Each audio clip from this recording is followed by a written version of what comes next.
첫 번째, 질병은 크게 두 가지로 나뉜다. 비감염성 질병과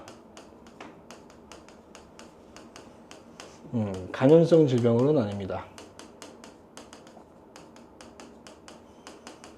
자, 그럼 원인은 뭘까 이거죠? 비감염성 질병의 원인과 감염성 질병의 원인. 이 원인을 비교하면 얘네들을 정확히 구분할 수 있습니다. 그래서 이 중에서 감염성 질병의 원인은 바로 병원체입니다. 그럼 비감염성 질병의 원인은 뭐게? 비병원체예요. 병원체가 아니면 돼요. 이게 뭐 유전적 영향이든 환경적 영향이든 다 상관이 없어요. 병원체가 아니면 다 비감염성 질병입니다. 비병원체다. 그러면은 감염성 질병은 병원체만 잘 막으면 안 걸리겠네요? 안 걸리겠네요? 네. 그러니까 비감염성 질병은 막는 거는 여러 가지 다른 방법이 필요하겠지만 이 감염성 질병은 얘만 막는다면 절대 걸리지 않고 감염도 안 된다는 거죠. 그래서 코로나 대유행도 우리가 종식을 시킬 수 있었던 거죠. 어마어마했던 그 코로나19 확산되는 속도가 엄청나게 빨랐잖아요. 아마 다 걸렸을 거예요. 처음에 초반엔 좀 치명적이기도 했었고, 그래서 사람들 조금 막 불안하고 막 그랬죠. 그래서 집에도 안 나가고, 밖에도 안 나가고. 그래서 어쨌든 병원체를 잘 알면 뭐 병 별거 아니다. 그러니까 지금 우리가 되게 가볍게 생각하는 뭐 폐렴, 감기, 되게 가볍게 생각하잖아요. 근데 예전에 그걸로 죽었어요. 많이 죽었다고요. 그리고 결핵, 폐렴. 사람이 가장 많이 죽은 게 결핵과 폐렴이에요. 이때까지 인류가 지금 생겨나서부터 가장 많은 사람을 죽인 질병이 바로 폐렴과 결핵이에요. 근데 지금은 죽게 안 죽게? 전혀 안 죽죠. 저걸 알아서 우리가 치료할 수 있게 된 거예요.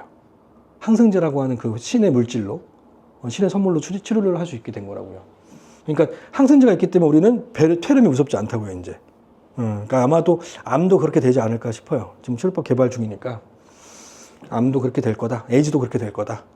지금 불치병들 하나씩 지금 치료하고 있다. 문제는 이제 그거죠. 수명이 자꾸 늘어나게 되면 다른 문제가 생기겠죠. 사회적인 문제가 생기겠죠. 이제 병원체에는 뭐가 있냐면 크게 세균이 있고요. 종류부터 좀 쓸까? 병원체의 종류 쭉 아웃라인 잡아주고 나서 자세히 들어갈게. 자, 병원체의 종류 이거는 따로 적어. 병원체의 종류는 자, 크게 세균, 그다음에 바이러스. 코로나19가 바로 바이러스예요. 자, 그리고 원생 동물과 곰팡이. 얘는 한 곳에 이렇게 묶어주고. 그리고 프라이온. 이건 없어지고. 프라이온. 이렇게 크게 이렇게 네 가지로 나뉩니다. 크게 핵심어만 좀 적어줄게. 핵심어 적어주고 자세하게 들어갈게. 자, 세균은 어떻게 정의하면 되냐면, 잘 적어놔. 이거 되게 중요한 거야. 자, 세균은 원핵 단세포 생물입니다. 자, 잘 생각해봐. 병원체라고 하는 게 대체 왜 감염이 되고 병을 일으키는지. 우리 몸에 들어온다 그래서 병이 되게? 아니면 우리 몸에 들어온 다음에 증식을 해서 많아져야 병이 되게? 그냥 들어오면 그냥 병이 되게, 아니면 들어온 다음에 증식을 해서 많아져야 병이 되게? 증식을 해야죠. 그러니까 만약에 우리 몸에 들어온다 하더라도 내 몸에 방어작용하는 세포들이 걔를 그 병원체의 숫자를 줄여준다면 병이 걸려 안 걸려? 안 걸리죠. 그러니까 모든 사람들이 감기 안 걸리는 거예요.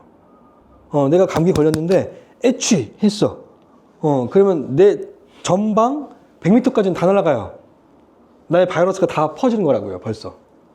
엄청 빨라요. 가볍기 때문에 하는 순간 다 퍼져요. 그럼 내가 숨 쉴 때 다 들어와요. 공기 중으로 이제 비말 상태로 들어있기 때문에. 그러면 내 몸에 들어온다고 해서 내가 병에 걸리냐 이거죠. 아니죠. 적은 양이 들어오면 내 몸의 방어작용이 얘를 막아주고 제거시켜준다고. 그럼 감기 안 걸리는 거예요.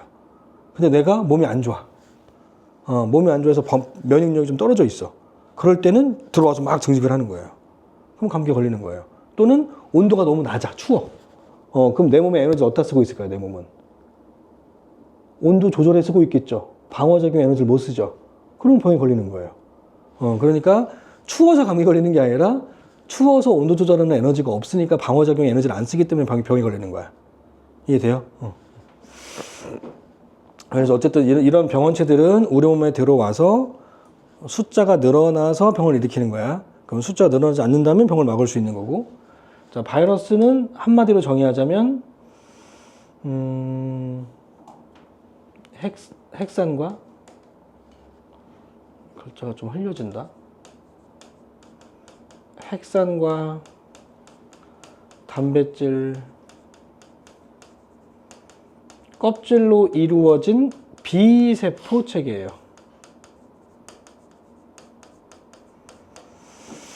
자, 이 핵심어를 잘 기억해 주길 바랍니다. 그러면 절대 안 틀린다. 질병 병원체는. 그리고 오히려 쉽다. 그리고 원생 동물과 곰팡이는 조금 다른데 공통점과 차이점이 있는데, 자, 원생 동물은 진핵 다세포 생물이에요. 단세포 생물이에요. 단세포. 니은만 붙여. 단세포 생물. 자, 근데 원생 동물은 다세포가 없냐? 무조건 다 단세포냐? 그건 아니고, 병원체로서의 원생 동물은 진핵 다세포란 얘기야. 알았죠?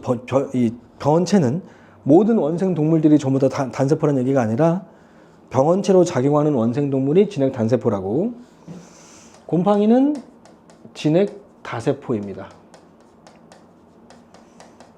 이게 애들이 많이 헷갈리는 것 중에 하나야. 자, 곰팡이도 단세포 같지 않니? 눈에 잘 안 보이잖아요. 되게 작잖아요. 근데 이 곰팡이들은 여러 개의 세포들이 모여있는 군체를 형성해. 이걸 실과 같은 모양으로 형성되어 있다 그래서 균사라고 불러. 균이 실처럼 있다. 그래서 균사라 그래. 그러니까 균사의 형태로 존재하기 때문에 단세포 생물과 다세포 생물의 중간 형태라 그래. 그래도 어쨌든 다세포 생물로 비유해. 왜? 절대 단세포 혼자 있지는 않기 때문에. 자, 프라이오는 생물체가 아니야. 얘는 단백질 감염 입자야. 단백질 감염 입자.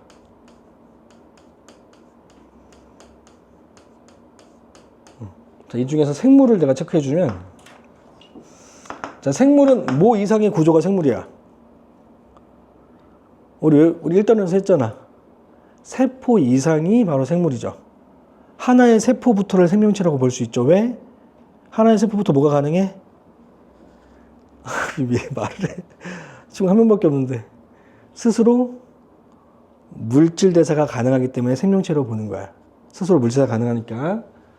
그래서 얘는 생물, 얘도 생물, 얘도 생물. 그러니까 바이러스하고 프라이온, 바이러스는 생물체의 특징이 있는 거지 생물체는 아닙니다. 알겠죠? 생물체의 특징이 있는 거지 생명체는 아니고, 얘도 비세포니까 생물이 아니고, 하지만 생물적인 특징이 있는 거고, 프라이온은 생물적인 특징조차 없어. 그냥 단백질 덩어리야. 그냥 단백질 감염 유자라 그래. 그래서 자세히 들어가 보자. 세균부터. 자, 됐지? 세균. 자, 세균 한마디로 뭐라고요? 방금 했는데? 원핵 단세포 생물입니다. 자, 이 원핵 단세포 생물 안에 모든 특징이 다 들어가 있어요. 이게 정리만 돼 있다면 이걸로 끝이야. 그냥 이것만 해도 끝이야. 근데 아직 원핵세포가 뭔지, 단세포 생물은 어떤 특징이 있는지 머릿속에 잘 정리가 안 돼 있으니 내가 정리해 주는 것 뿐이야. 그래서 구분해 주면, 자, 원핵세포의 특징이 있을 거고, 색깔 구분해서 적어.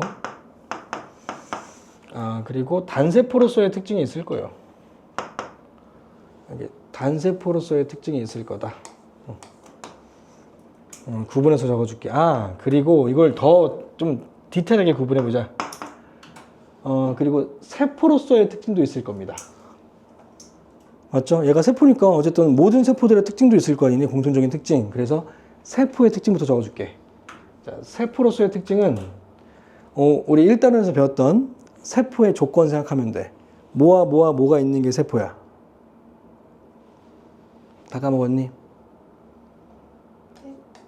세포 막이 있다. 그 다음에 또 뭐가 있다? 핵이 아니라 핵산이 있다. 마지막으로 리보솜, 비막성 소기관에 리보솜이 있다. 이게 모든 세포의 특징이야. 원핵세포의 특징이 아니라 원핵세포든 진핵세포든 모든 세포의 특징은 이 한 세포로 쓴 건 모두 다 갖추고 있는 거야. 그러니까 문제 풀 때도 원핵세포든 진핵세포든 상관없이 세포면 다 이건 다 무조건 있는 거야. 알겠어? 자, 그런데 얘는 그냥 세포가 아니라 원핵세포니까 원핵세포만의 특징은 내가 민트색으로 적을게. 알겠지? 옆에다가 같이 묶어서 원핵세포이기 때문에 세포막은 당연히 있는데 원핵세포는 세포벽을 가지고 있습니다. 자, 근데 이 세포벽은 펩티도글리칸이라는 물질로 이루어져 있습니다. 펩티도글리칸. 자, 용어가 되게 생소하죠? 생소하죠? 근데 생소하지 않게 하려면 조금 분석을 좀 해주면 될 것 같아. 아미노산과 아미노산의 결합을 뭐라 그래? 무슨 결합? 아미노산과 아미노산의 결합. 펩티드 결합. 들어봤니? 펩티드 결합이라고 하죠. 그때 펩티드야. 그러니까 얘는 아미노산과 아미노산의 결합이 들어있다는 얘기니까 단백질 성분이 들어있는 거야. 알겠죠? 자, 글리칸은 뭐냐면 탄수화물의 일종이야. 글리코젠. 글리가 들어가죠? 그러니까 얘는 단백질과 당이 같이 들어있는 물질이다. 이게 이해하시면 돼요. 그래서 한국말로 번역하면 당단백질이라고 합니다. 알겠죠? 근데 이 단단백질로 이루어져 있는 이 세포벽이 있는데, 이 물질의 생성과 또는 분해를 도와주는 게 바로 항생제야. 그래서 이 신의 선물인 항생제, 세균만 골라 죽이는 이 항생제는 어떻게 세균만 골라 죽냐면 세균만이 가지고 있는 이 세포벽이 바로 펩티도글리칸으로 이루어졌기 때문이야. 어떠한 생물도 펩티도글리칸은 얘밖에 없어. 알겠죠? 펩티도글리칸 층을 이루고 있는 건 세균밖에 없기 때문에, 그리고 병원체로서의 세균밖에 없기 때문에 일반 다른 생물 세균 중에서 병원체가 아닌 세균들은 펩티도글리칸이 없는 경우가 되게 많아. 그러니까 우리 몸에 병을 일으키는 병원체의 세균만 세포벽이 펩티도글리칸 층으로 이루어져 있어. 그러니까 신의 선물이라고 얘기하는 거예요. 그러니까 이 항생제는 우리를 괴롭히는 세균만 죽이는 거예요. 알겠죠? 얘만 제거한다. 펩티도글리칸을 생성을 하는 걸 억제하기도 하고 분해시켜주기도 한다. 그래서 이 세포벽이 만약에 없어지게 되면 이 세균들은 어떻게 돼? 삼투압을 견딜 수 없으니까 죽게 된다고. 알겠죠? 세포벽은 바로 삼투압을 견디는 어떤 방어막이니까. 자, 그리고 이 단세포고 원핵 단세포는 되게 단순한 구조를 갖고 있단 말이야. 그러니까 유전 물질의 유전 정보가 많을까요, 적을까요? 그리고 단세포 생물이잖아. 한 개의 세포로 이루어진 생물이잖아. 그럼 정보가 많아, 적어? 정보 적죠. 우리는 한 개의 세포 안에 이 모든 정보가 다 들어있어야 된다니까. 그러니까 정보량이 엄청 많겠죠. 하지만 얘는 정보가 적지. 그러니까 정보량이 적으니까 굳이 핵막이라고 하는 게 필요 있어, 필요 없어? 필요 없죠. 정보량이 많을 때 유실을 방지하기 위해서 가둬놓는 게 바로 핵막이야. 그러니까 얘네들은 유전 정보량이 적기 때문에 핵산의 양이 적어서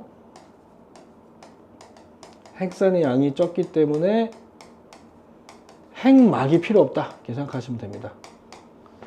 핵막이 없다, 즉 핵이 없는 세포다. 원핵에서 이 원이 한 개의 핵 아닌가요? 한자야, 한자. 근원 원자야. 알겠죠? 핵이 있는 세포의 근본이다, 그런 뜻이야. 조상이다.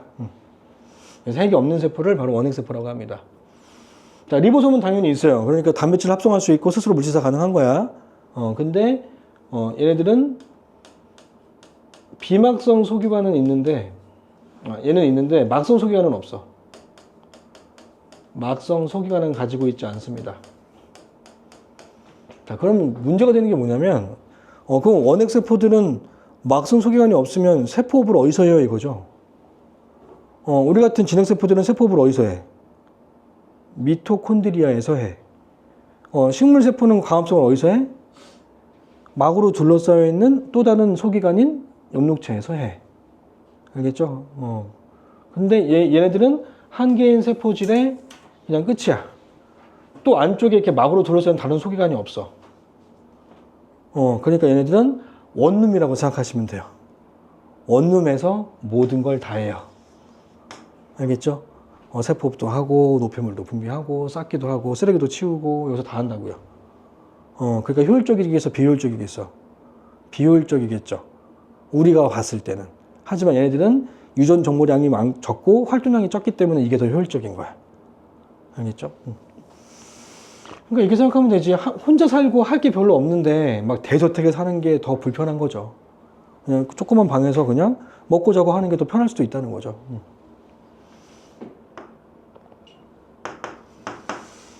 자, 그리고 단세포 생물이기 때문에 단세포 생물이기 때문에 세포 분열을 하면, 자, 세포 분열을 하게 되면 개체 수가 늘어나니 몸집이 커지니 세포 분열로. 아니죠. 얘는 한 개인 세포인데, 세포가 한 개인데 세포가 많아지면 몸집이 커지는 거야, 개체 수가 많아지는 거지. 그지? 그러니까 세포 분열로 증식 또는 생식이 가능합니다. 맞죠? 하지만 뭐는 안 되냐면 생장은 안 됩니다. 알겠죠? 개체수가 많아지는 거니까 증식 또는 생식은 가능하지만 생장은 안 된다. 자, 이게 쓸 게 많아 보이니? 이거를 그냥 쓰면 많아. 근데 체계를 나눠서 뭐의 특징인지 구분하면서 적으라고. 그래서 머릿속에 정리하라고. 그러면 양이 적어져. 나도 모르게 많이 쓰긴 했지만 실제로 양 자체가 많지는 않아. 알겠지? 정리가 돼 있다면. 그래서 이렇게 정리해 놓으면 세균의 특징을 알 수 있다. 종류가 뭐가 있냐면, 종류는 구분 기준에 따라, 첫 번째, 모양에 따라서 세 가지로 일단 구분합니다. 왜냐면 세균을 발견한 지는 꽤 됐어요. 그래서 세균에 대한 정보를 밝히는 데까지는 좀 시간이 걸렸지만, 세균을 발견하고 종류를 구분하는 건 제일 편한 건 눈에 보이는 어떤 모양이죠. 그래서 예전에 따랐던 그 분류 체계를 지금도 사용하고 있다고. 모양이 막대기 모양도 있고요. 막대기. 자, 막대기 모양은 한자로 바꿔서 뭐라고 하냐면 간균이라고 합니다. 간균. 이 간균을 오해하면 안 되겠죠? 어떻게? 간에 사는 균으로 오해하면 안 된다. 이 간균의 이 간자는 난간 간자. 난간이 이렇게 동그랗게 생긴 건 없잖아요. 애들 떨어지라고. 이게 막아주는 게 목적이라면 네모로 돼 있어야죠. 그래서 왜 간균이라고 하는지 잘 모르겠어. 막대기라고 하는 다른 용어가 있을 텐데 굳이 간이라고 처음에 만든 사람이 이렇게 한 것 같아요. 그리고 공 모양인 건 구균이라고 합니다. 들어봤죠? 폐렴 쌍구균 들어보지 않았니? 포도상 구균 등등. 다 공 모양인 건 바로 구균이라 그래. 그리고 폐렴 쌍구균, 포도상 구균 이것들은 형태야. 자, 공 모양이긴 한데 얘네들이 두 개씩 붙어 있으면 쌍구균. 포도송이처럼 여러 개가 같이 모여 살고 있으면 포도상 구균 이렇게 하는 거야. 그리고 나선 모양. 나선은 꽈배기 모양. 꽈배기라고 쓰자 쉽게. 꼬여 있는 거. 자, 꽈배기 모양은 나선균이라고 합니다. 그래서 DNA 이중 나선 구조라고 하잖아요. DNA가 이중으로 이렇게 꼬여 있다. 그래서 이중 나선 구조라고 하잖아. 그것처럼 꼬여 있는 어떤 형태를 바로 나선균이라고 합니다. 그 예를 한 가지 내지 두 가지씩만 기억해 주면 된다. 간균에는 뭐가 있냐면 대장균과 결핵균이 있습니다. 저희 대장균하고 결핵균이 실제 예로 제일 많이 나와. 그림에서 나오는 건 거의 대부분이 결핵균 아니면 대장균이에요. 그러니까 그 이유 중에 하나는 간단하게 얘기하면 대장균은 모든 사람이 다 갖고 있어요. 전 세계 모든 사람의 대장 속에 살고 있어요. 그러니까 프렌들리하죠. 친근하죠. 그러면 대장균을 다 갖고 있는 거니까 대장균이 묻어있는 음식을 먹는 건 상관없지 않나요? 어차피 내 몸에 들어있는데. 내 몸에 들어있는 거니까 대장균이 묻은 음식을 먹는 건 상관없지 않나? 근데 왜 안 된다 그래? 내 몸에서 대장균이 있는데. 대장균은 어디서만 살게? 대장에서만 살아요. 그러면 음식물에 대장이 묻었다는 건 뭐예요? 똥이 묻은 거예요. 알겠죠? 똥에서 기어 나온 거고 똥 묻은 손을 만졌다는 얘기예요. 따라서 청결이 좋지 않다 이거죠. 그리고 실제로 대장균이 많이 묻어있는 음식을 먹으면 우리 몸에 유입된 대장균들이 살고 있는 대장균하고 싸워요. 그래서 굴러들어오는 돈이 박힌 돈을 뺀다고 막 들어와가지고 서로 막 이제 연육다툼 한다고요. 그러면 이 들어있는 애들은 얘랑 막 싸우면서 어떻게 하려고 그래? 얘를 내보내려고 하고 얘네들은 기존에 있는 대장균을 내보내려고 한다고. 왜? 살 수 있는 대장균이 너무 많으면 안 되거든요. 너무 많을 수가 없으니까 숫자를 일정하게 유지해야지만 자기들도 살 수 있으니까 서로 내보내려고 한다고. 그래서 설사가 나오고 배탈에 걸리는 거예요. 얘네들이 서로 싸우면서 우리는 우리 몸에 신호를 보내. 대장한테 신호를 보낸다고. 빨리 설사해. 빨리 싸. 그래서 내보내려고 한다고. 그러니까 되게 신기한 게 내 몸을 조정해주는 어떤 신호 전달은 누구만 가능한 줄 알고 있었다? 뇌만 가능한 줄 알고 있었어. 하지만 내 몸에 살고 있는 다른 세포들이 우리 몸에 신호를 전달할 수 있다는 거예요. 한참 좀 논란이 있었어. 지금 완벽히 밝혀졌지만. 그래서 속에 살고 있는 대장균이 신호를 전달해서 내 대장을 꿈틀꿈틀해서 똥을 싸게 만들 수도 있다. 그래서 설사가 유발된다. 그러니까 유산균도 마찬가지고 대장균도 마찬가지고 우리가 먹는 그런 유산균 있잖아. 그 장 운동 활성화 시켜주는 거. 거기 속에 대장균도 일부가 포함되어 있는 거 아니? 대장균이 직방이거든요. 대장균이 이 대장의 움직임의 직방이기 때문에. 만약에 배탈 걸렸어. 그럼 약간 우리가 원리를 알고 있기 때문에 어떻게 하면 되냐면 똥을 살짝 먹는 것도 괜찮아요. 내 똥을. 알겠죠? 똥 묻은 손을 이렇게 좀 먹어주면 부글부글 끓면서 활성화됩니다. 그러면 설사가 내 쪽에 있는 그 장 청소가 쭉 다 됩니다. 실제로 대장균은 우리 몸에 장 운동을 활성화시켜주기 때문에. 근데 그게 너무 많으면 이제 식중독을 일으켜. 그래서 얘는 식중독균이라고도 합니다. 얘는 식중독을 일으킨다. 그러니까 세균성 식중독의 원인 물질이에요. 원인 병원체다. 자, 결핵균은 뭘 일으켜? 결핵을 일으켜. 그러니까 이 결핵이 제일 많이 죽인 그 세균이에요. 사극 보면 사람이 죽기 전에 한 40대 50대쯤에 죽기 전에 어떻게 해요? 한 다음에 보니까 뭐가 나와? 피 나왔죠. 결핵이에요. 결핵으로 죽는 게 되게 많았기 때문에 예전 사람들은 결핵으로 많이 죽어서 결핵을 제일 무서워했다. 그래서 피토하면 다 죽는 줄 알고 있었던 거예요. 지금은 전혀 아니다. 금방 치료된다. 3일만 입원하면 치료가 돼요. 자, 공무항에는 뭐가 있냐면 폐렴균이 있습니다. 오, 폐렴균도 피토하지 않니? 그래서 얘가 1등, 얘가 2등. 얘가 직급이 제일 높아요. 얘가 두 번째. 얘가 4성장군, 얘가 3성장군. 사람 많이 죽여서. 꽈배기는 뭐가 있냐면 콜레라. 콜레라 들어봤니? 콜레라는 어떻게 전염된다? 뭐를 잘못 먹으면 전염된다? 전혀 모르는데? 그냥 이름만 들어본 거야? 더러운 물. 얘네들은 물에 살아요. 얘네들은 물에 살기 때문에 더러운 물을 잘못 먹으면 콜레라 균이 유입돼서 내 몸에 콜레라 병에 걸린다고요. 근데 우리나라는 사라졌죠. 더러운 물이 없으니까. 다 깨끗한 물만 먹으니까. 하지만 여기 동남아, 정글지방, 저기 중남미 이런 데는 아직도 많이 걸려요.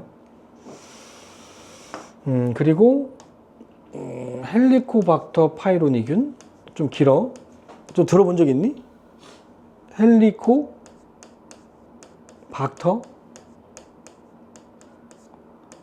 파이로니균. 혹시 윌이라고 그 요거트 알아요? 윌? 요거트? 뭐 마시는 거 있잖아. 거기서 할아버지 나가지고 광고한 거 모르니? 좀 시간이 지나서 모르나? 너네 어렸을 때 아마 했을 거야. 그 할아버지가 나와가지고 위를 드세요. 그러면서 뭐라고 하냐면 위 장 속에 들어있는 헬리코박터 파이로니균을 제거하기 위해서 유산균을 드세요. 이렇게 얘기한다고. 실제로 이 헬리코박터 파이로니균은 유산균과 경쟁 관계입니다. 위 속에 살고 있는 유산균하고 경쟁하면서 얘가 많아지면 위염과 위장 장애를 일으켜요. 위염이 더 지나치면 어떻게 돼? 위암이 걸려요. 위궤양이 걸리고 위암이 걸린다고. 그러니까 위장 장애의 가장 중요한 균입니다. 그래서 얘를 제거하기 위해서 유산균을 자주 먹어줘야 돼요. 한 번 먹는다고 안 되고 평생 먹어야 돼요. 알겠죠? 평생 먹어야 돼, 평생. 왜냐면 우리 몸에 유산균을 내가 먹는다고 유산균이 전부 다 살고 있는 게 아니라 거의 대부분 다 죽고 일부만 살아남아. 계속 넣어줘야 살아남는 확률이 높아지는 거죠. 자, 그리고 매독균. 이 정도는 좀 알고 있는 게 좋아. 매독균은 어디 살아요? 우리 몸에? 이게 무슨 병인지 들어보지 않았니? 성병인 거 알지 않니? 성병이야, 성병. 생殖기관에 살아요. 남자, 여자의 생殖기관에만 증식을 해요. 그러니까 이 매독균은 생殖기관을 통해서만 전염이 돼요. 알겠죠? 그래서 성병이라고 하는 거야. 생식기에서 그 노란 질문이 나오고 아프고, 그리고 열도 나고 고열에 시달리고, 그리고 제일 중요한 건 창피하고.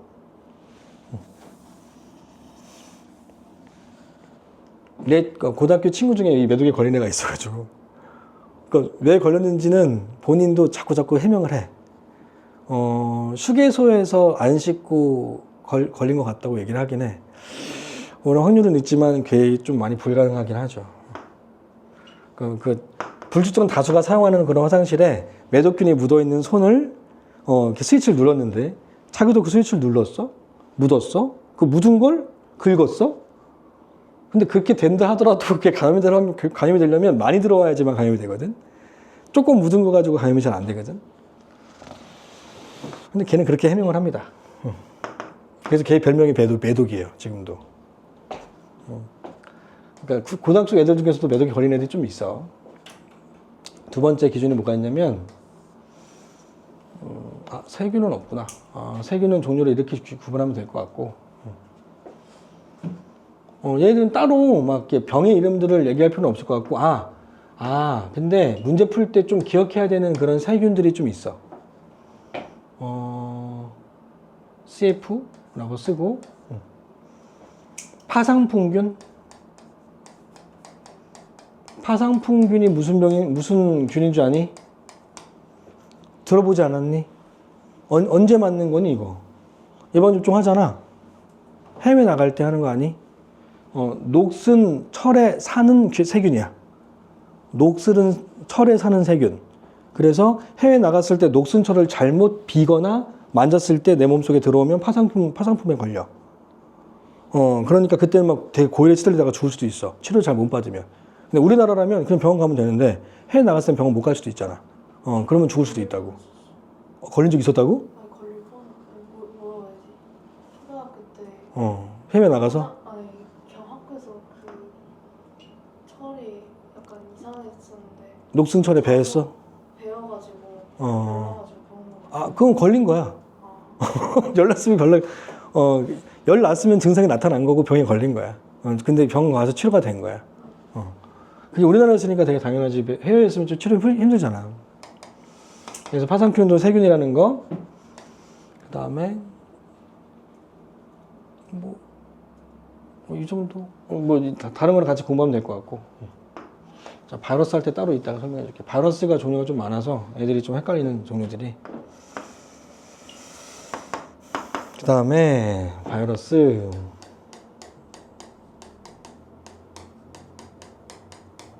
자, 바이러스는 핵심어가 뭐였냐면 아까 처음에 내가 아웃라인 잡아줄 때, 자, 바이러스는 핵산과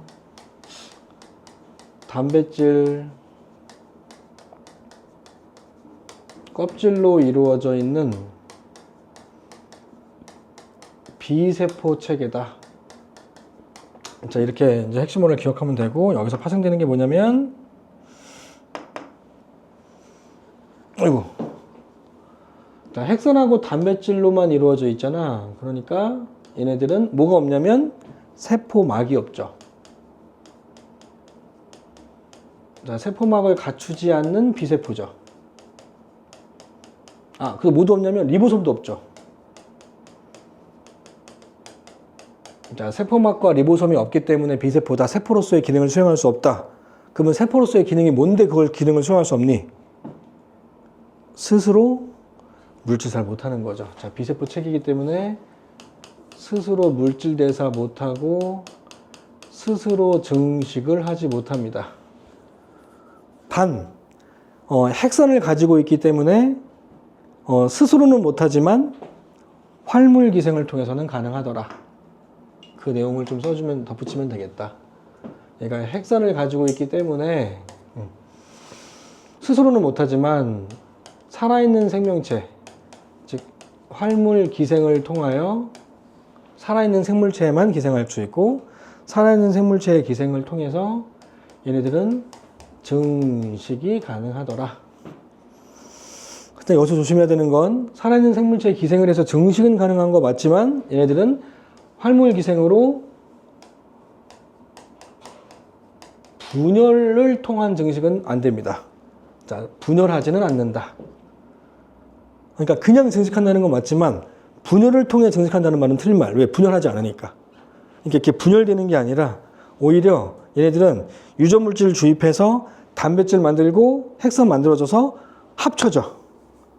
그러니까 이건 저 문제가 그 문제로 합성되는 거죠. 분열을 통한 증식은 아니고 합성을 통한 증식을 한다고. 그러니까 분열을 통한 증식은 이렇게 쪼개지는 거니까 이화작용이잖아. 저 문제가 그 문제가 되는 건 커지는 거니까 동화작용이지. 그러니까 얘네들은 동화작용되는 걸 합성이라고 표현하고 쪼개지는 거를 분열이라고 표현한다고. 그러니까 얘네들은 합성을 통한 증식은 가능하다.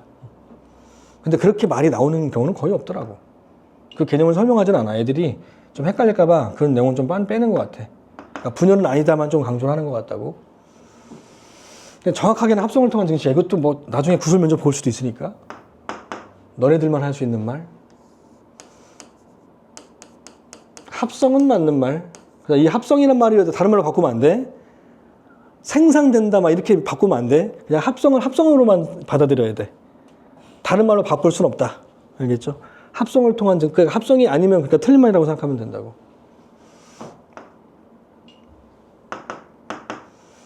자, 그럼 종류가 뭐가 있냐면 종류. 자, 종류에 대한 그 구분 기준이 첫 번째. 숙주의 종류에 따라.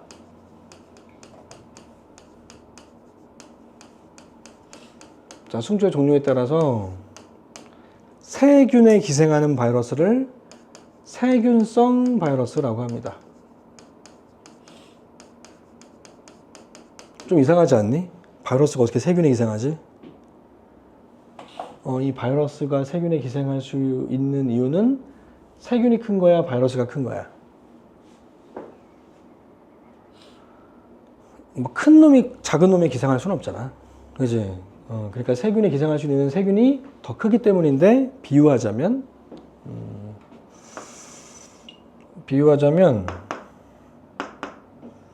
세균을 잠실 야구장이라고 비유하면 바이러스는 야구공이에요.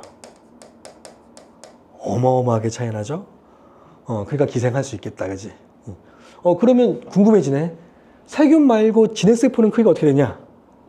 진핵세포는 송파구라고 생각하시면 돼요. 알겠죠? 어마어마하게 크죠? CF. 우리 몸을 구성하고 있는 진핵세포들은 송파구다.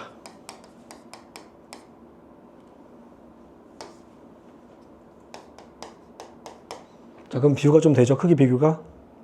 아주 정확하진 않지만 대략적으로 그렇게 된다는 거야.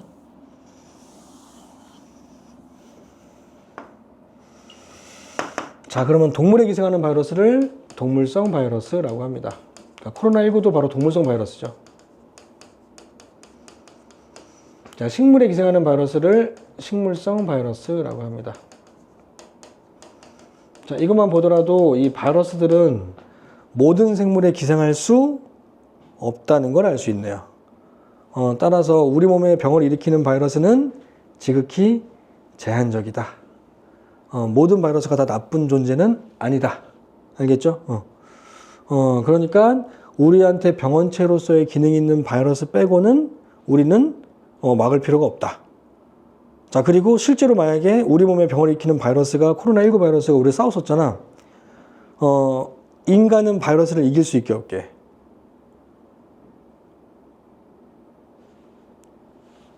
이길 수 있다 없다. 이길 수 없습니다. Never. 절대. 절대 이길 수 없습니다. 앞으로도 계속 영원히. 아닌데요. 이번에 코로나19 이겼잖아요. 이긴 게 아니에요. 코로나19가 져준 거예요. 내가 볼 때는. 걔가 마음 먹고 죽이려고 생각했으면 인류 다 죽일 수 있어요. 자, 근데 죽이면 돼, 안 돼? 걔네들 입장에서. 안 되죠. 걔네들은 숙주가 필요한데. 자, 바이러스는 생물체야. 생물체가 아니야. 걔네들은 자기네 숫자를 증식을 시키려면 숙주가 필요해. 그러면 숙주가 많이 있을수록 걔네들은 더 많이 많아질 수 있죠. 그러니까 얘네들이 너무너무 치명적이어가지고 사람 자꾸 죽어버리면 걔네들 숫자를 더 늘릴 수 있어, 없어? 없죠. 그래서 얘네들은 선택한 거예요. 코로나19보다 점점 변형이 되면 될수록 지금 증상이 어떻게 됐게? 증상이 가벼워졌죠. 대신에 전염력은 더 세졌죠. 져준 거예요. 본인이 좀 더 좋은 길을 선택한 것 뿐이에요. 진화적으로, 진화 원리로. 알겠죠? 근데 만약에 맘먹고 죽이려고 하잖아? 인간은 절대 이길 수 없어요. 다 죽어요. 걔네들 맘먹고 죽이려면, 인간은 다 죽을 수밖에 없다. 그러니까 인간은 어떻게 생각해야 되냐면, 바이러스를 이기려고 하면 돼, 안 돼? 이용하려고 해야 돼. 그게 인간이 해야 될 일이고, 지금 하고 있어. 그래서 바이러스를 유전자의 운반체로 굉장히 많이 이용을 하고 있고, 그래서 생명공학 기술 발전에 바이러스를 이용하고 있다고. 멋있지 않니? 예를 들면 또 이런 것도 있어. 슈퍼박테리아라고 혹시 알아요? 슈퍼박테리아? 거의 모든 세균들은 뭐에 의해 죽어? 나 아까 전에 얘기했잖아. 항생제로 죽죠. 근데 항생제에 내성이 생기면 항생제에 의해서 죽어, 안 죽어? 안 죽죠. 그 세균을 바로 슈퍼박테리아라 그래. 그러면 슈퍼박테리아가 내 몸에 쪽에 들어왔어요. 근데 이 슈퍼박테리아가 이 무릎 이 언저리에 막 살고 막 증식을 하고 있어요. 근데 항생제를 뿌려도 안 죽어요. 그럼 계속 번져요. 그럼 어떻게 되게? 다리 잘라야 돼. 근데 다리 안 자르잖아? 그럼 내 몸 전체 퍼져서 나는 죽어요. 슈퍼박테리아는 항생제로 죽지 않기 때문에. 자, 그러면 이 슈퍼박테리아를 치료할 때 뭐를 이용하면 돼? 바이러스를 이용하면 돼. 슈퍼박테리아는 세균이기 때문에 세균에 기생하는 바이러스를 이용하면 이 세균을 죽일 수 있다고. 지금 시행하고 있다고. 슈퍼박테리아 치료에 세균성 바이러스를 설계해서 만들어서 이용하고 있다. 그게 가장 유명한 그 연구소가 독일에 있습니다. 이 직원 수는 10명밖에 안 돼요. 10명밖에 안 되는 그 연구소가 매출이 우리나라 중소기업보다 더 높아요. 우리나라 중소가 아니라 큰 어떤 우리 10대 기업은 그 정도까지는 아니더라도, 굉장히 큰 어떤 그 기업보다 매출이 더 높아. 그러니까 어마어마하게 돈을 많이 쌓고 있는 거죠. 아마 그 정도 벌고 있다면 일본 연봉이 적어도 100억 원 이상 되지 않을까 싶어요. 한 명당 전부 다 100억 이상 가져가지 않을까. 그래도 돈이 남아돌 텐데. 그러니까 연구소 하나만 제대로 차려도 부는 막대하게 들어옵니다. 생명공학은 원래 그래요. 뭐 아니면 도예요. 생명공학은.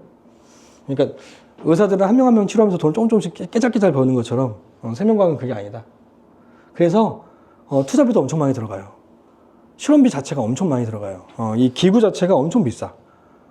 우리 학교에서 실험할 때도 진짜 실험 도구 하나, 이 기구 하나 들어오는데 진짜 이 교수님이 몇 년간 막 계속 내고 논문 써가지고 결국 하나 들어왔는데 그게 30억짜리야. 근데 그게 30년 만에 처음 들어왔대. 그러니까 엄청 비싸. 기구 하나가. 그래서 세균성 바이러스의 예는 뭐가 있냐면, 박테리오파지가 있습니다. 박테리오파지. 이 박테리오파지는 아마 그림을 통해서 봤을 거야. 이런 모양이 있어. 이렇게 생겨가지고 세균의 표면에 이렇게 붙는 거. 이게 바로 박테리오파지야. 모든 바이러스가 이렇게 생긴 게 아니라 박테리오파지만 이렇게 생겼어. 알겠죠? 세균에 기생하는 바이러스. 박테리오가 세균이란 뜻이고 파지가 붙는 물질이란 뜻이야. 세균에 붙는 물질이다. 그래서 박테리오파지라고 그래. 그리고 동물성 바이러스의 대표적인 예는 뭐 코로나19 바이러스. 근데 이 코로나19 바이러스가 원래는 인플루엔자 바이러스, 코로나 바이러스의 일종이야. 인플루엔자 바이러스. 여러 가지로 파생된 그런 인플루엔자 바이러스의 변종이다. 뭐 그리고 HIV. 이 HIV는 인간 이뮤노레스 바이러스, 인간 면역 결핍 바이러스. 어떤 병을 일으킨다? 에이즈를 일으키는 바이러스야. 에이즈. 애프터 이뮤노레스. 디시전. 에이즈. S. 신드롬. 그래서 HIV는 에이즈를 일으키는 바이러스라고 생각하면 되고, 뭐 되게 많아요. 동물성 바이러스. 우리 병 종류 많으니까. 그다음에 식물성 바이러스에는 TMV가 있습니다. TMV. 이걸 번역하면 타바코 모자이크 바이러스. 담배 잎의 모자이크 병에 걸리는 바이러스. 타바코 모자이크 바이러스 TMV.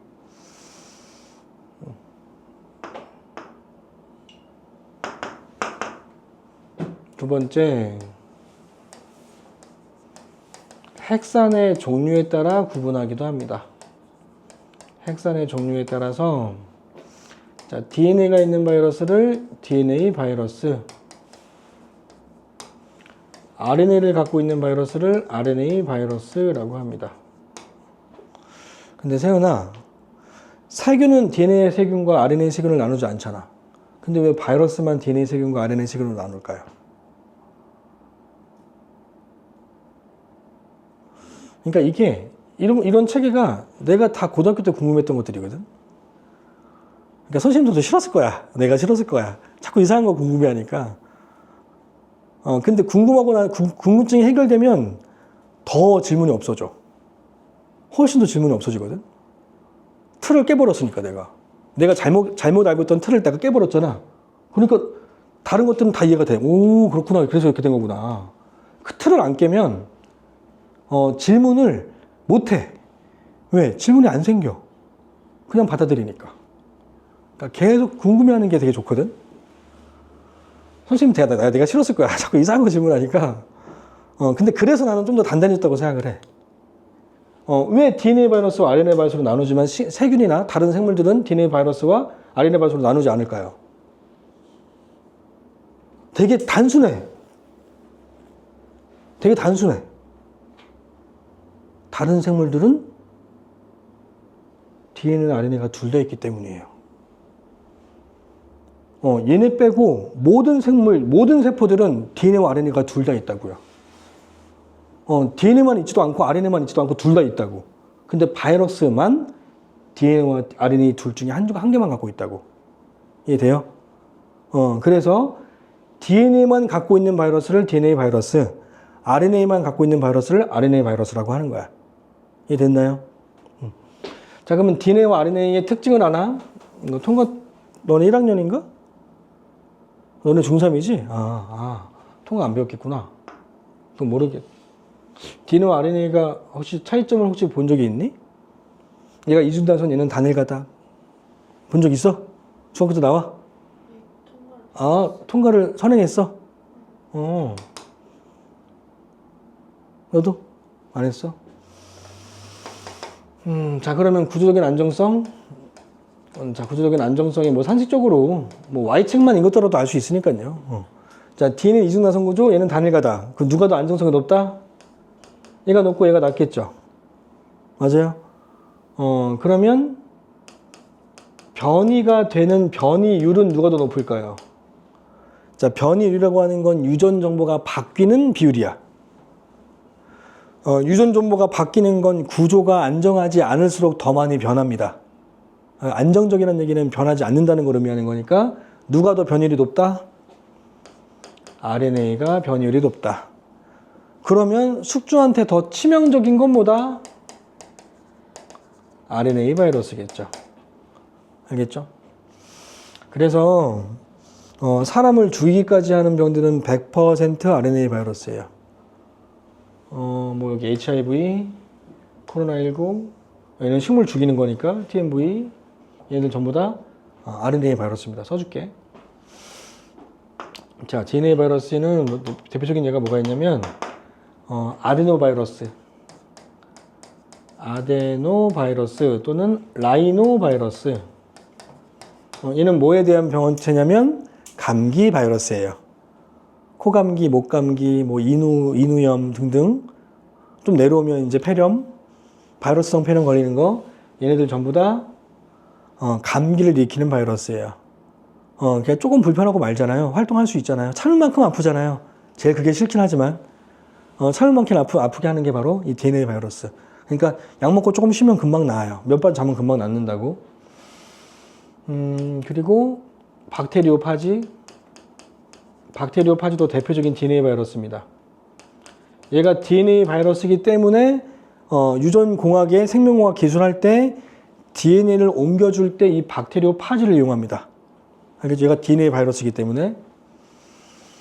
자, RNA 바이러스에는 뭐 HIV, 이거는 HIV에 의해 걸리는 에이즈는 사망률이 몇 %게?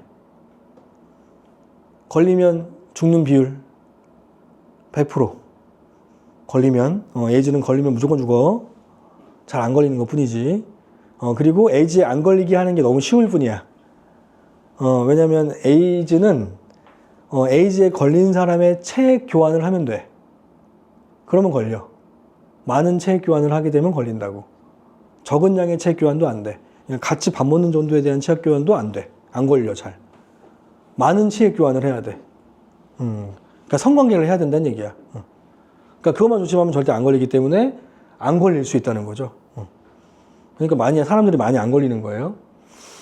하지만 걸리면 100% 사망합니다. 죽는 시간은 좀 달라요.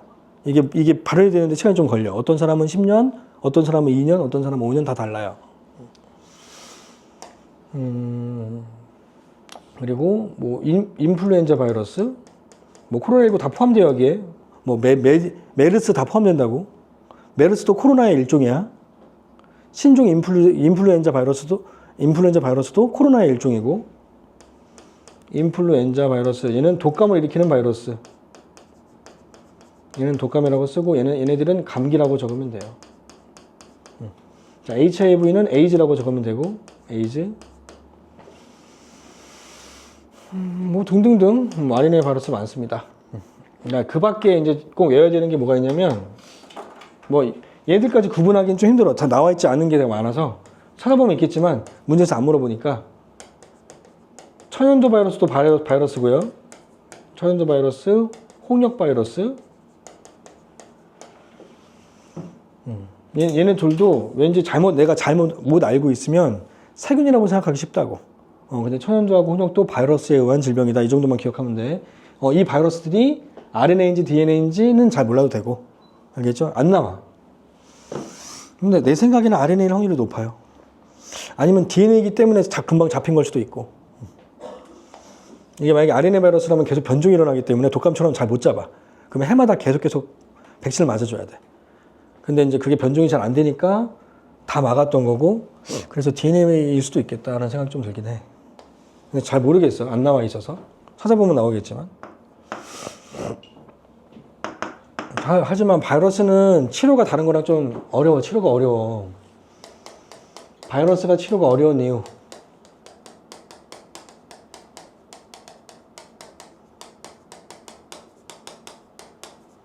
첫 번째, 신의 선물인 뭘로 치료가 안 되니?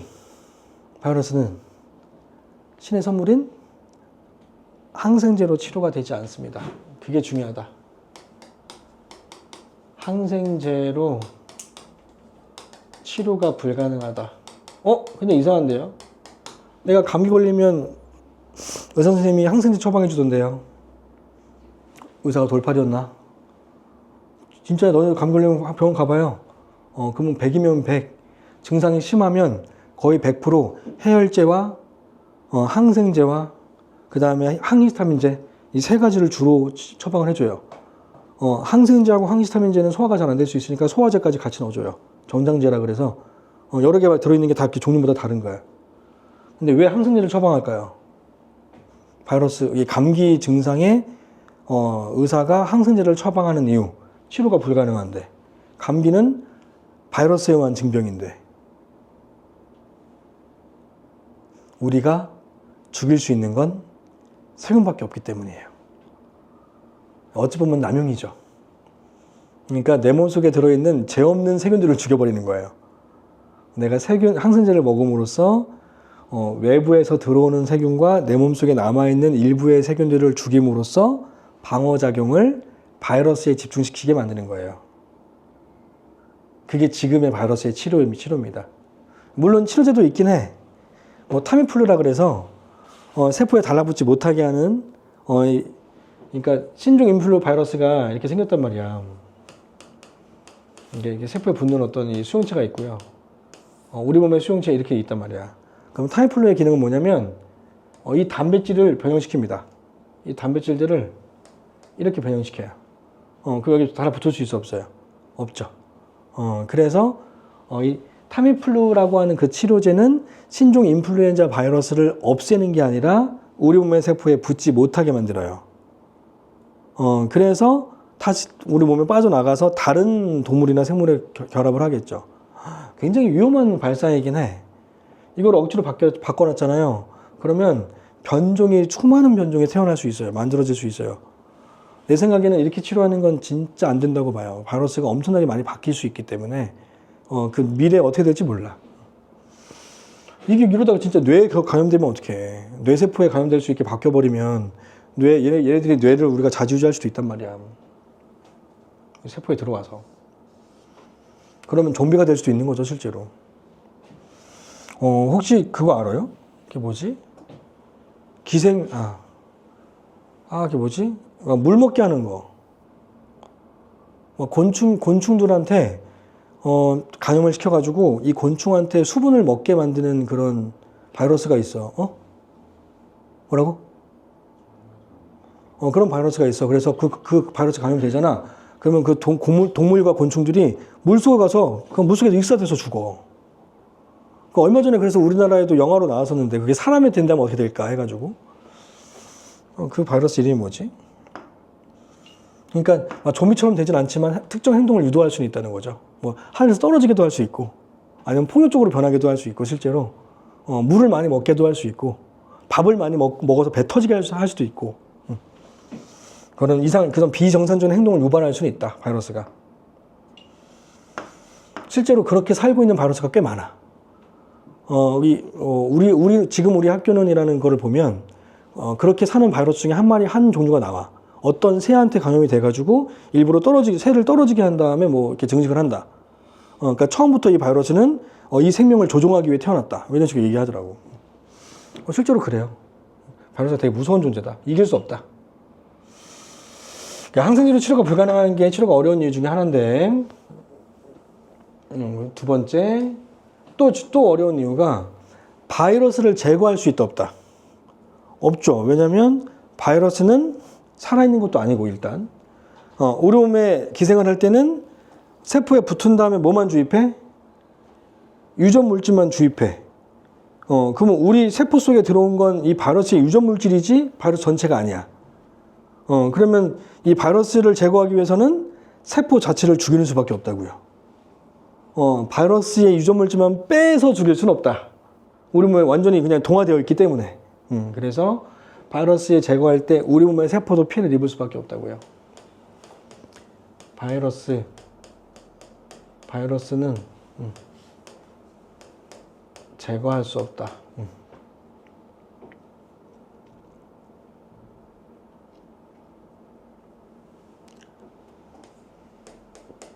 우리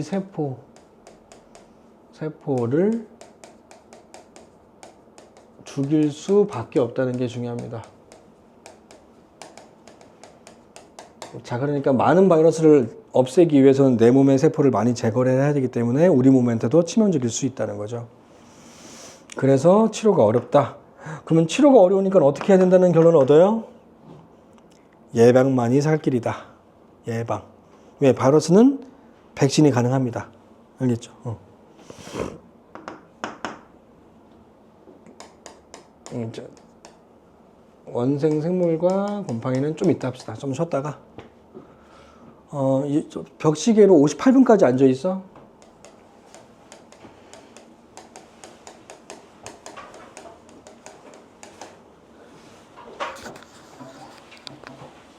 곰팡이. 아까 핵심으로 정의하기로 원생동물은 병원체로서의 원생동물은 진핵 단세포 생물이고 곰팡이는 진핵 다세포 생물이라고 했으니 자 그러면 얘네 둘 다 공통적으로 어떤 특징이 있냐면 진핵 세포로서의 특징은 다 갖고 있겠죠. 진핵 세포의 특징. 근데 아까 내가 적은 걸로 따지면 이 세포로서의 특징은 똑같은데 얘는 진핵세포는 아까 특징을 안 적었잖아요. 그럼 아까 전에 적은 거랑 비교해봐. 자, 세포로서의 특징은 아까 뭐였니? 세 가지. 세포막, 핵산, 리보솜. 그치? 근데 세포막, 핵산, 리보솜이 있는 건 당연한데 얘들은 진핵세포이기 때문에 어떤 특징이 있냐면 이것도 같이 적어줄게. 세포막 당연히 있고요. 핵산 당연히 있고요. 리보솜, 비막성 소기관인 리보솜, 비막성 소기관인 리보솜 당연히 있고요. 근데 진핵세포이기 때문에 이 원생동물들도 세포벽과 곰팡이도 세포벽을 가지고 있습니다. 둘 다 있습니다. 근데 우리는 없잖아요. 진핵세포로 이루어지는 것 중에서 동물만 없어요. 동물만 진핵세포 중에서 없고 나머지 모든 진핵세포들은 세포벽을 갖고 있어요. 그러니까 모든 생물 중에서 동물 빼고 나머지는 다 있다고 보면 돼요. 알겠죠? 하지만 성분이 좀 달라요. 얘는 펩티도글리칸이 아니라 키틴질로 이루어져 있어요. 그러니까 어떤 물질인지는 안 써도 돼. 이게 생물마다 좀 다르기 때문에. 하지만 펩티도글리칸은 아니다. 자, 식물 같은 경우에는 셀룰로스로 이루어져 있어요. 다당류 중에 셀룰로스로 되어 있고 얘네들은 키틴으로 되어 있다고요. 근데 몰라도 돼. 어쨌든 세포를 가지고 있다 정도만 알면 되고 이것만 쓰자. 펩티도글리칸은 아니다.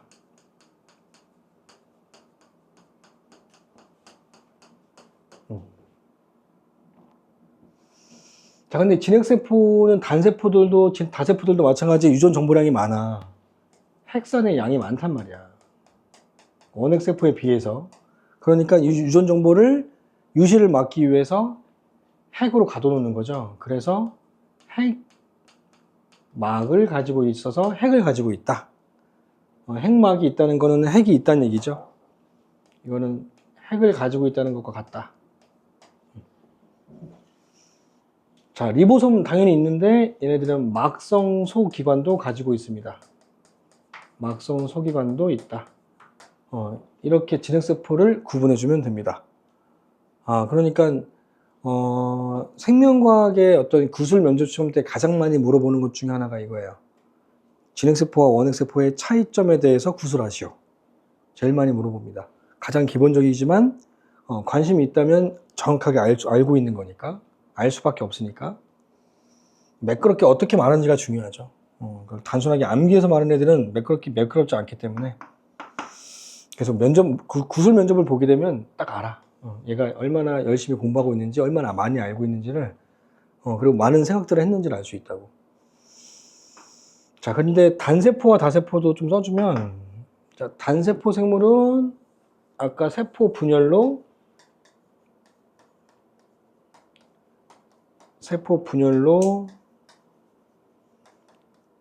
생장하는 거 X. 생장은 X지만 아까 증식과 생식은 맞다 그랬어요. 써줄게. 증식 맞는 말, 생식 맞는 말. 자, 이거랑 비교해서 다세포 생물은 세포 분열로 증식하는 게 아니라 생장하는 거죠. 생장하는 거 맞는 말. 알겠죠? 몸집이 커지는 거니까 세포가 많아지면. 그래서 그 얘가 뭐가 있냐면 원생 동물의 얘.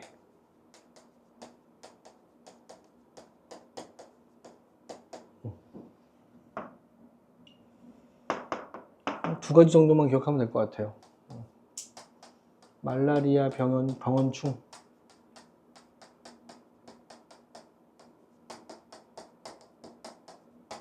그리고 수면충. 자, 수면충. 근데 좀 이상해. 말라리아를 일으키는 거는 우리가 뭐로 알고 있니? 상식적으로. 말라리아 병을 일으키는 그 동물 뭐로 알고 있니? 모기로 알고 있죠. 근데 모기는 단세포 생물이야, 다세포 생물이야? 다세포 생물이죠. 걔네는 곤충이거든요. 그러면 다세포 생물이지 원생 생물이 아니잖아요. 원생 동물이. 그러니까 모기도 피해자예요. 모기는 이 말라리아 병원충을 옮겨주게 하기 위한 매개곤충이라고 불러요. 그러니까 이 말라리아를 일으키는 게 말라리아 모기가 아니다. 말라리아 병원충에 감염된 모기인 거죠. 그래서 말라리아 병원충은 운동 능력이 없기 때문에 운동 능력이 없긴 하지만 동물의 피 속으로 들어가야 돼. 왜냐하면 피 속에 산소가 있기 때문에 산소 호흡을 하는 세포라서 산소가 가장 많이 들어있는 피 속으로 들어가길 원한다고. 그래서 피 속으로 들어가기 위해서 매개곤충으로 활용하는 게 바로 모기예요. 매개곤충으로 모기를 이용한다. 그래서 모기 속에 들어가 있다가 모기가 피를 빨아먹을 때 잽싸게 나가버리는 거죠. 그래서 말라리아 질병을 일으킵니다. 근데 생각을 해봐봐. 이 말라리아 병원충이 우리 몸에 피에 감염을 시키잖아요. 적혈구에 감염이 되거든요. 근데 이 피는 계속 순환하죠. 그러면 이 온몸을 다 순환하기 때문에 퍼지는 속도가 엄청 빠르겠죠. 그래서 피의 어떤 흐름도 막아주기 때문에 만약에 우리 몸에서 열이 났어요. 온도에 열이 났어. 그러면 열을 낮추게 하기 위한 항산소 조절에 누가 제일 중요하게? 혈액이죠. 혈액을 통해서 호르몬도 이동하게 되고 이 호르몬의 신호 전달을 통해서 우리 몸에 항산성이 조절되잖아. 근데 얘 감염이 돼버리면 그게 잘 안 돼. 그러니까 체온 조절이 안 되는 거예요. 그래서 온도가 높았다가 떨어졌다를 반복해요. 고열과 저열로 이렇게 반복적으로 시달리다가 죽어요. 얘도 사망률이 100%. 걸리면. 근데 우리는 잘 안 걸려. 말라리아 모기에 물려서도 잘 안 걸려. 왜? 들어와서 증식이 잘 안 돼. 면역력이 좋은 사람은 증식이 잘 안 돼. 그러니까 보통 죽는 사람들은 나이가 든 노인들이나 아니면 어린애들이 많이 죽는다고. 조심해야죠. 어린애들이나 나이 든 사람들은 말라리아 모기에 좀 조심해야 되는 건 맞다. 자, 수면충도 다른 말로 이 수면충을 뭐라고 하냐면 트리파노소마. 이름 이쁘지 않니? 트리파노소마라고 하는데 얘도 매개곤충으로 모기 대신 채채파리를 선택합니다. 채채파리. 아이자야, 아이, 채채. 이 채채파리가 중남미에 살고 있는 흡혈파리를 바로 채채파리라 그래. 채채파리. 피를 뜯어먹는 파리가 있어요. 조그만데. 그 피를 뜯어먹는 파리에 감염이 돼서 피를 뜯어먹을 때 잽싸게 들어간다고. 그래서 수면병을 일으킵니다. 병 걸리고 싶지 않니? 잠 잘 잘 것 같지 않니? 근데 얘는 잠자는 병이 아니라 되게 괴로워하다가 죽기 직전에 잠자는 것처럼 죽는다. 그래서 수면병이야. 드디어 이제 다 끝났네. 잠자고 있네 했더니 죽어 있는 거죠. 잠자는 것처럼 죽는다. 그래서 수면병이지 계속 졸리는 병이 아닙니다. 그 다음에 곰팡이의 예. 곰팡이의 예. 대표적인 예가 알지 않나? 곰팡이. 우리 몸에 일으키는 질병 뭐 있니? 무좀? 무좀균. 곰팡이가 좋아하는 그 환경이 어떤 지역이냐면 곰팡이는 빛이 없고 왜 빛이 없어야 되냐면 수분이 있어야 되기 때문에. 빛이 있으면 말라버리잖아. 그래서 빛이 없고 습도가 높고 바람이 잘 통하지 않는 곳, 다 조건들이 다 뭐냐면 습도를 유지할 수 있는 조건들이죠. 그죠?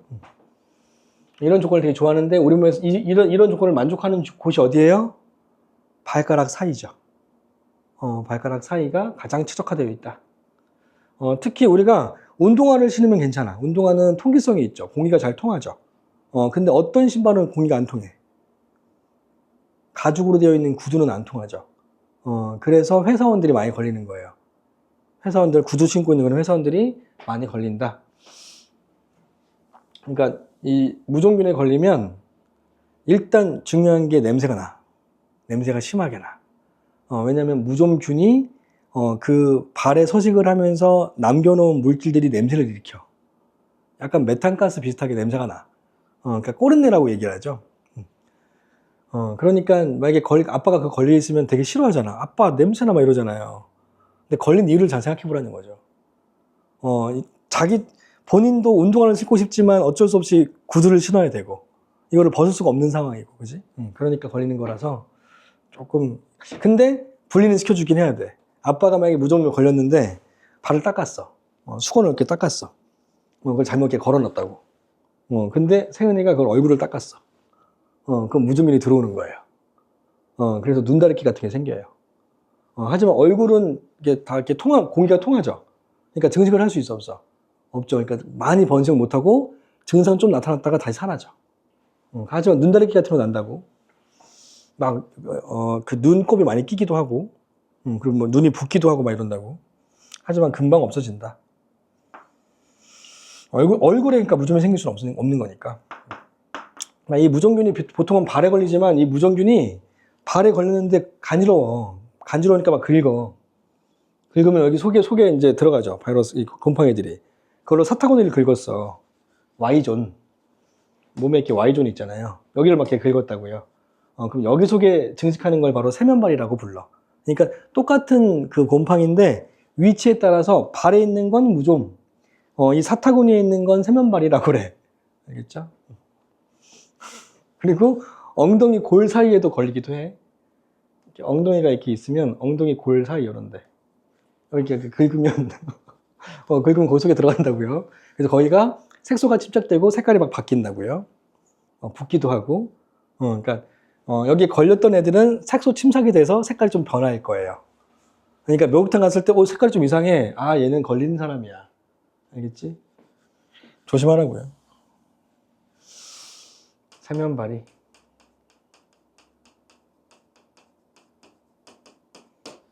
이런 게 있다. 그 다음에 마지막으로 프라이온.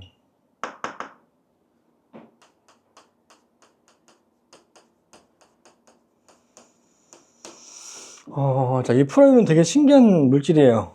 자, 왜냐면 병원체는 어떤 특징이 있어가지고 병을 일으키냐면 우리 몸에 들어온 다음에 그대로 있다고 해서 병이 되는 게 아니라 항상 어떻게 돼야 된다고? 우리 몸에 들어와서 어떻게 돼야 병을 일으킨다? 증식, 숫자가 늘어나야 된다고요. 자, 근데 프라이온은 핵산이 없어. 그냥 단백질이야. 이 단백질인데 우리 몸에 들어와서 어떻게 숫자가 증가돼? 말이 안 되지.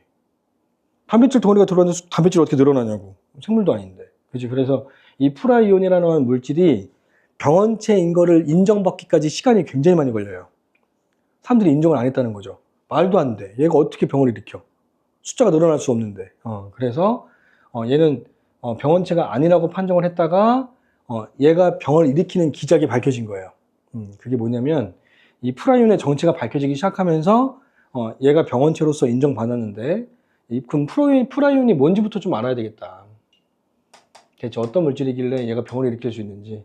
자, 프라이온은 한마디로 정의하자면 단백질 감염 입자고요.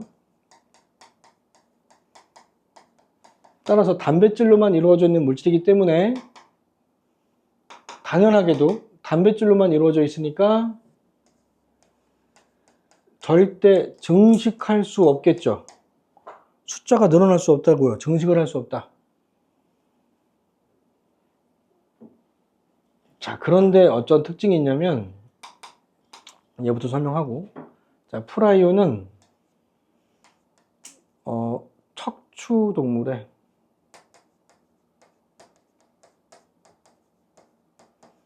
동물 중에서 뼈가 있는 척추 동물의 중추신경계에 중요한 기능을 하는 걸로 밝혀져 있다.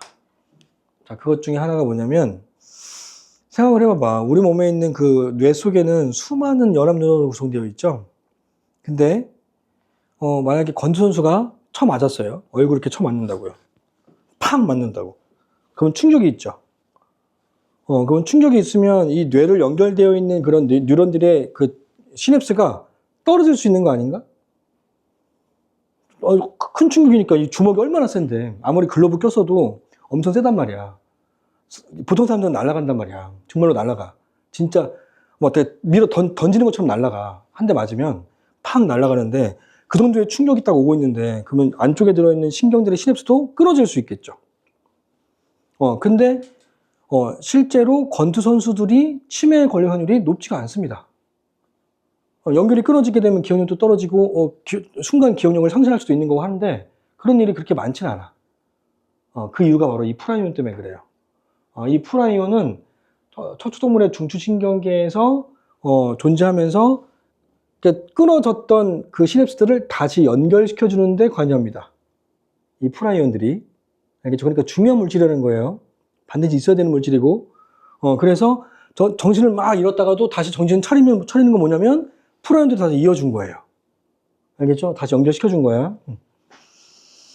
그러니까 되게 중요한 기능을 하는 그런 프라이온인데 중요한 기능을 하는 걸로 기능을 하고 존재하는데 그런데 얘의 특징이 다른 물질과 좀 다른 특징이 나타나요. 어떤 이유 때문에 이 프라이온이 변형된 게 있다 치자. 변형 프라이온이 생겼어요. 자, 그러면 일반적으로 변형된 물질은 구조적으로 안정성이 높을까요? 떨어질까요? 정상적이지 않고 변형된 물질들의 구조적인 안정성이 높을까? 떨어질까? 좀 대답 좀 해줘. 일반적으로는 안정성이 낮아요. 그러니까 다시 없어져 버려요. 근데 얘는 더 높아요. 그게 문제가 돼요. 변형 프라이온의 구조적인 안정성이 높아지는 게 문제가 돼요. 왜 그런지는 잘 몰라요. 그 이유를 밝히면 뭐 치료도 할 수 있겠지만, 얘가 왜 높아지는지는 잘 모른다. 그냥 높아졌다. 그럼 높아지게 되면 어떤 증상이 나타나냐면, 변형된 프라이온이, 정상 프라이온이, 비교해 볼게. 자, 변형된 프라이온보다 정상 프라이온의 구조적인 안정성이 더 높으니까, 자, 그러면 이 정상 프라이온이 어떻게 되고 싶어 해? 안정성이 높아지고 싶어 하는 거죠. 내가 이렇게 서 있을 때보다 앉는 게 더 좋은 이유가 뭐야? 안정성이 높으니까. 그럼 앉는 것보다 눕는 게 더 좋은 게 뭐야? 안정성이 높으니까. 그러니까 이 정상 프라이온이 안정성이 높아지고 싶은 거죠. 그래서 둘이 접촉에 의해서 정상이 프라이온으로 변형된 프라이온으로 바뀐다는 거죠. 얘가 얘로 바뀌는 게 문제가 돼요. 그래서 점점 정상 프라이온보다 변형된 프라이온의 비율이 높아지게 됩니다. 알겠죠? 단순한 어떤 그 물질일지라도 얘가 변형이 됐을 때 다른 정상을 변형시켜 준다면 병을 일으킬 수도 있다는 거죠. 그래서 증식은 하지 않지만 변형 프라이온의 비율이 높아지면서 질병을 일으키는 게 바로 프라이온에 의한 질병이다. 자, 그러면 특징을 좀 써볼게. 얘네들은 변형된 프라이온은 구조적인 안정성이 높다, 낮다? 높다. 그러니까 얘네들은 열과 압력에 강할까요, 약할까요? 강하다. 따라서 익혀 먹어도 제거가 안 될 수 있다. 알겠죠? 열에 강하기 때문에 열을 가해도 변형된 게 풀리거나 그러지 않을 수 있다. 일반적인 다른 단백질들은 열만 가해버리면 조직이 변형이 되는데 얘네들은 변성이 안 될 수도 있다는 거죠. 열에 강하기 때문에. 그래서 프라이온에 걸린 그런 그 소를 익혀 먹는다 하더라도 나는 변형된 프라이온을 우리 몸속으로 들어오게 할 수 있다는 거. 알겠죠?